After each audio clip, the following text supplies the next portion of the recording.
So after 2 months of our college life, we got 2 months of summer vacation. And I spent these 2 months vacation very effectively.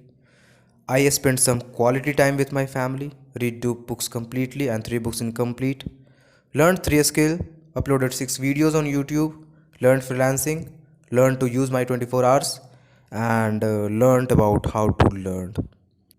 And in the last 15 days of my vacation, I decided to travel.